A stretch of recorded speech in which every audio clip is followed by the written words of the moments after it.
ہمارا رجحان fast food کی طرف، جنک فوڈ کی طرف چلا گیا، بچوں سے لے کر بڑوں تک۔ اس سے کیا نقصان ہو رہا ہے کہ ہائی سالٹ ڈائٹ جا رہی ہے، آپ بہت زیادہ پروٹین انٹیک کر رہے ہیں، ٹھیک ہے۔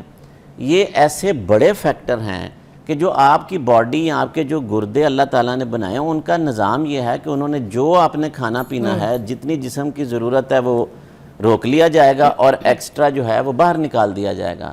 ہم نے کونٹینیوسلی ان گردوں کو اتنے پریشر میں ڈال دیا ہوا ہے کہ ہم کھائے جا رہے ہیں، ہائی سالٹ انٹیک لیے جا رہے ہیں، پروٹین انٹیک لیے جا رہے ہیں، کوئی لمٹ نہیں ہے۔ اس سے کیا ہے کہ کانٹینیوس باڈی میں ان چیزوں کی پروڈکشن بڑھتی جا رہی ہے۔ اب ایکسکریشن کا جو نظام ہے، اخراج کا نظام، وہ ایک محدود ہوتا ہے نا، باقی سارا کچھ پھر کیا ہو رہا ہے کہ وہ بلڈ میں ریٹین ہوتا ہے اور جہاں سے آپ کے یہ پرابلم سٹارٹ ہوتے ہیں۔ ساتھ آپ نے بڑی خوبصورت اپنی بات کی انٹروڈکشن میں کہ جی پانی کی انٹیک، اس ساری چیز کے ساتھ آپ کی اتنی جو اویئرنیس نہیں ہے کہ آپ کو 24 گھنٹوں میں لیکوڈ انٹیک رکھنی کتنی چاہیے۔ مثلا ایک بندہ ہے، وہ 500 ml 2 گلاس پانی پی لیتا ہے، وہ کہتا ہے مجھے پیاس ہی نہیں لگتی، لیکن وہ اس ڈائٹ کے ساتھ جیسے ہی اس کا یورین کنسنٹریٹڈ ہوتا ہے، وہ کرسٹل، وہ چیزیں جو جسم سے اخراج پیشاب کے راستے ہی ہو رہی ہیں نا، پروٹین نکل رہی ہے، کیلشیم نکل رہا ہے، یورک ایسڈ نکل رہا ہے، جو بھی ایکسٹرا چیز ہے وہ یورین کے ذریعے کرسٹل کی صورت میں نکل رہی ہے۔ وہ جیسے ہی یورین تھک ہوتا ہے، کنسنٹریٹڈ ہوتا ہے، یہ جو کرسٹل ہیں یہ سٹون بننا شروع ہو جاتے ہیں۔ اچھا، پانی ڈاکٹر صاحب میں پوچھنا چاہوں گی، جب آپ کو پیاس لگے اس وقت آپ کو پینا چاہیے یا پھر پانی کا انٹیک آپ کو کرنا ہی کرنا ہے، مطلب تھوڑی دیر اس میں دیکھیں موسم کے اعتبار سے اور آپ کے کام کے اعتبار سے دو بڑی واضح ریکمنڈیشن ہیں۔ سخت گرمی کے مہینے جس طرح پیچھے گزرے ہیں اور پاکستان جو کہ ایک ہاٹ ویدر کنٹری ہے، اور اگر آپ آفس ورکر ہیں تو منیمم 2 لیٹر تو لیکوڈ انٹیک 24 گھنٹوں میں آپ کو رکھنی چاہیے۔ آپ ذہن میں ٹارگٹ کر لیں کہ یہ 8 گلاس کے قریب بنتا ہے، تو وقتاً فوقتاً تھوڑا اس کو آپ نے پورا کرنا ہے۔ اگر اسی ہاٹ ویدر میں ایک لیبرر ہے، مزدور ہے، باہر سڑک پہ دھوپ پہ کام کرنے والا ہے، اس کی ریکوائرمنٹ جو ہے تقریباً 3.5 لیٹر تک، کیونکہ اس نے پسینہ بہانا ہے تو اس کو اتنی ریکوائرمنٹ ہوتی ہے۔ تو گرمی پسینے میں تو باڈی بھی ڈی ہائیڈریٹ ہوگی۔ سردیاں ہیں، سردیوں میں تھوڑی ریکوائرمنٹ کم ہو جاتی ہے، لیکن پھر بھی 1.5 لیٹر تک ایک نارمل انسان کو 24 گھنٹوں میں لیکوڈ انٹیک رکھنی چاہیے۔ اور سردیاں آنے والی ہیں، اسی حوالے سے بات کر دوں، ایک اور نقصان ہے۔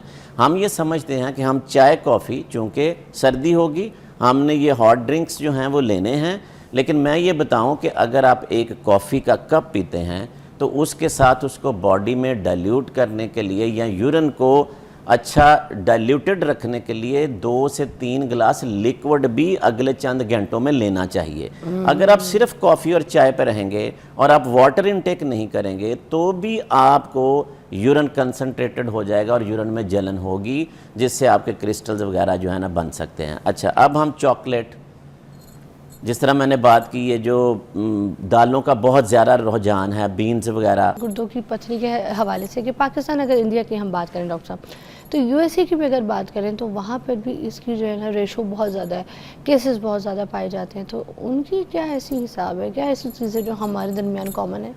جی بالکل، آپ یہ دیکھیں کہ جس طرح ہم وجوہات کی ہی بات کر رہے تھے، اس میں ایک ہم نے ڈائٹ کا فیکٹر کیا، پھر ہم نے واٹر انٹیک کا فیکٹر کیا۔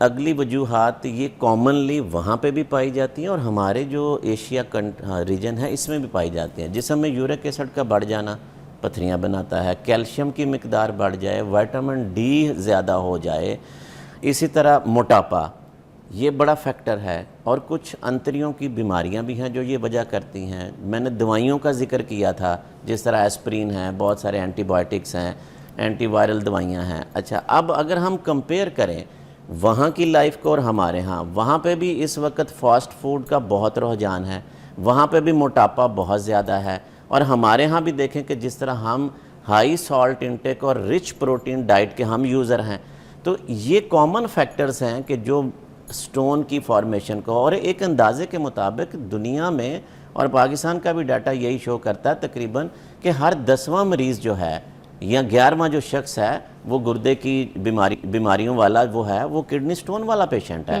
اور یہ اچھا خاصا جو ہے وہ فیکٹر اور فگرز ہیں. تو ہم جب تک ان وجوہات مردوں پہ میں زیادہ نظر نہیں ریشو رکھیں کیوں ہے گے. ڈاکٹر صاحب، یہ بھی مجھے بتائیے گا.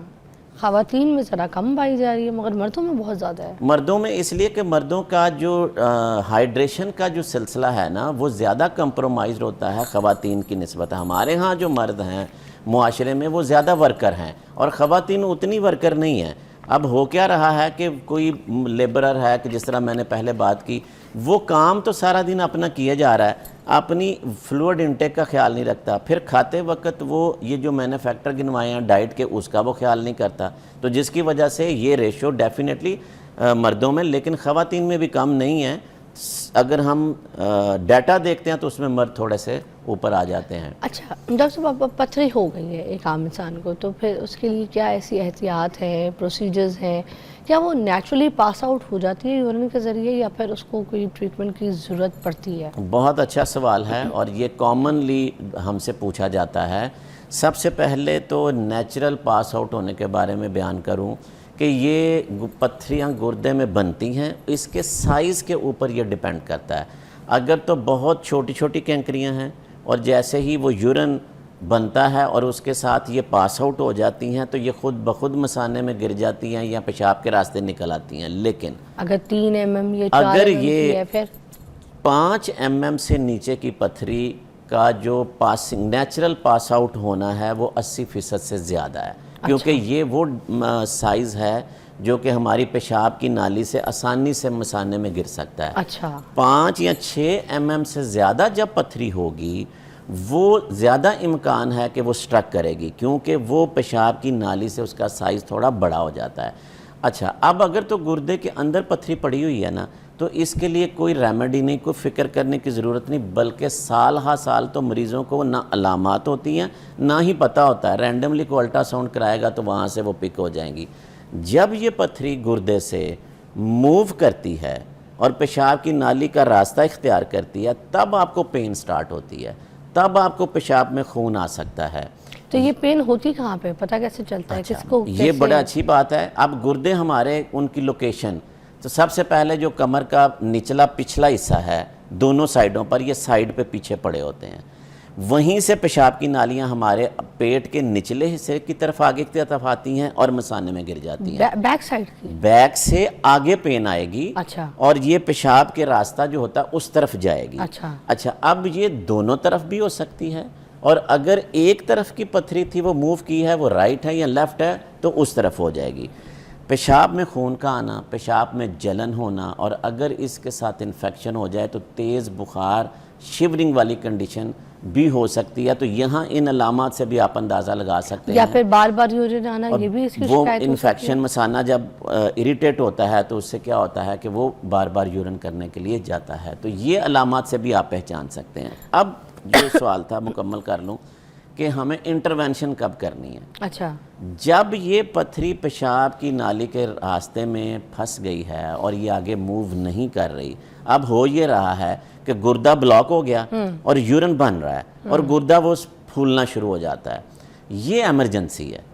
اگر سٹون کا سائز میں نے بتایا کہ بڑا ہے 5 اور mm آپ نے کہا 6 mm سے اوپر لے لیں آپ، ٹھیک ہے، اور وہ سٹرک کر چکا ہے، گردہ پھول چکا ہے، اس پہ ویٹ نہیں کیا جاتا. ایسی سچویشن میں آج کل بڑا لیٹسٹ ٹیکنالوجی کیمرے کے ساتھ لیزر بھی اس میں ہوتا ہے، سٹون میلٹ کر دیا جاتا ہے اور اس گردے کی بلاکیج کو دور کر دیا جاتا ہے. تو یہ ایمرجنسی ہے جو میں نے یہ کنڈیشن بتائی ہے. اوکے جو ہے نا اب جس کو یہ ہو گئی ہے اس کو گوشت چھوڑ دینا چاہیے، چاول چھوڑ دینا چاہیے، سنا ہے پانی کی مقدار بھی پھر کم کر دینی چاہیے بعد میں جب سٹون ہو جاتے ہیں. ٹماٹر، پالک کے بارے میں تو لوگ کہتے ہیں بالکل نہیں کھانا، پتھری ہے تمہیں، اب اس میں کیا سچائی ہے؟ جی بالکل، یہ بڑا امپورٹنٹ کویسچن ہے اور اس کو بڑے اچھے طریقے سے سمجھنا چاہیے. پرانے زمانے میں ایک بڑی تھیوری کامن تھی اور ابھی بھی جس طرح ہم بات کر رہے ہیں کہ پانی زیادہ پینا چاہیے، لیکن ہم نے یہ بات کی ہے ہیلدی پاپولیشن کے لیے، صحت مند لوگوں کے لیے، جس کو پتھری نہیں ہے، کہ جو عام پاپولیشن ہے وہ اپنی ہائیڈریشن اچھی رکھے، ڈائٹ کو کیئرفلی کرے تاکہ سٹون نہ بنے. اب آ جاتے ہیں کہ ان لوگوں کو کہ جن کے سٹون بن چکے ہیں ان پہ ہمیں کیا کرنا ہے. اگر تو سٹون بنا اور اس نے گردے کو بلاک کیا ہوا ہے، جس طرح میں نے ایمرجنسی کنڈیشن بتائی کہ جس سے گردہ پیچھے پھول رہا ہے، یہ وہ کنڈیشن ہے کہ جہاں پہ پانی زیادہ استعمال نہیں کرنا چاہیے۔ یہاں پر بھی آج لوگوں کا ایک متھ ہے کہ جی آپ زیادہ پانی پئیں، پیشاب زیادہ بنے گا، پریشر پڑے گا تو جو سٹون ہے وہ آگے نکل جائے گا۔ اب ہم اس کو منع کرتے ہیں، یہ پرانی تھیوری ہے۔ کیوں؟ جتنا زیادہ لیکوڈ آپ پی کے پیچھے یورن زیادہ بنا رہے ہیں اس گردے میں، اور وہ گردہ اتنی جلدی جو ہے وہ سوولن ہوتا جائے گا اور ایمرجنسی بڑھتی جائے گی۔ اگر کچھ ٹائم چند دن کا ہم دینا بھی چاہتے ہیں اس سٹون کو کہ وہ نیچرل وے میں پاس آؤٹ ہو جائے، تو آپ وہ موقع بھی گوا دیتے ہیں۔ اچھا، جیسے کچھ لوگ کہتے ہیں کہ تربوز کا پانی پیو، خربوزے کے چھلکے یہ کو ابال کے ساری پیو، وہ ٹوٹکے یہ ہیں، کیا ٹھیک کرتی ہے یہ چیزیں؟ ٹوٹکے ہیں، یہ ٹریٹمنٹ نہیں، یہ ٹریٹمنٹ نہیں ہے، ٹھیک ہے۔ ٹریٹمنٹ اس کنڈیشن میں ایک ہی ہے جو میں پہلے بتا چکا ہوں۔ اچھا، اب دوسری بات یہ رہی کہ ہم نے خوراک کی کچھ احتیاط کرنی ہے۔ میں نے بتایا کہ سب سے کامن ہے کیلشیم آکزیلیٹ۔ اب آکزیلیٹ کس میں ہوتا ہے؟ یہ جو پالک، ساگ، میتھی کی ہم بات کر رہے ہیں، اس میں یورک ایسڈ اور آکزیلیٹ بہت زیادہ مقدار ہوتی ہے۔ اس لیے ہم ان مریضوں کو کہتے ہیں جن کو پتھریاں بن چکی ہیں یا جن کے خاندانوں میں یہ چیز موجود ہے کہ یار آپ اس سے احتیاط کیجئے گا کہ یہ خوراک زیادہ استعمال نہ کریں۔ مگر کچھ لوگ تو یہ بھی کہتے ہیں نا کہ یار مجھے پالک کھانے کی وجہ سے پتھری ہو گئی، پالک میں پتھری ہوتی ہے، وہ اسی لیے کلیجی کھانے کی وجہ سے پتھری ہو گئی کہ اور وہ یورک ایسڈ کی وجہ سے کہ یورک ایسڈ آلریڈی وہ زیادہ ہوتا ہے، اور جس کی وجہ سے وہ ان کے جسم میں بن سکتی ہیں، ٹھیک ہے۔ تو آپ کو پالک، ساگ، میتھی، ٹماٹر یہ سبزیاں ہیں، اور ریڈ میٹ میں نے جس طرح بتایا، اور دالیں، ان کی مقدار کو زیرو نہ کریں چلیں، لیکن ہمارا تو اب ایک رویہ ہے نا ہر قسم کی دال، کہ ہر قسم کی دال، چونکہ یہ رچ پروٹین اور یورک ایسڈ ہے نا، اس میں پیورینز ہوتے ہیں بیسیکلی، جو یورک ایسڈ آپ کی جسم میں، یہ پروٹین جسم میں جا کے یورک ایسڈ میں کنورٹ ہوتی ہے اینڈ پہ، اور ریڈ میٹ اور دالوں کو، اس لیے ہم چاہتے ہیں کہ اس کا پورشن کم کر دیا جائے، اور آپ باقی فریش فروٹس اور ویجیٹیبلز ان کو ڈائٹ میں ایڈ کریں، جن کو آج کل ہم سب نے چھوڑا ہوا ہے۔ ٹھیک ہے، تو وہ جب ہوں گے تو آپ کا بیلنس ہو جائے گا۔ اب پرابلم تو آ رہا ہے بیلنس نہ ہونے کا، کہ ہم ایک ہی چیز کو کھائے جا رہے ہیں، کیونکہ ہماری خوراک میں صرف گوشت اور دال کے علاوہ کچھ نہیں ہے۔ ہم سبزی کو باقیوں کو تو لفٹ ہی نہیں کراتے۔ فروٹس آپ دیکھ لیں کہ فروٹس ہماری کوئی پرائرٹی میں نہیں ہے۔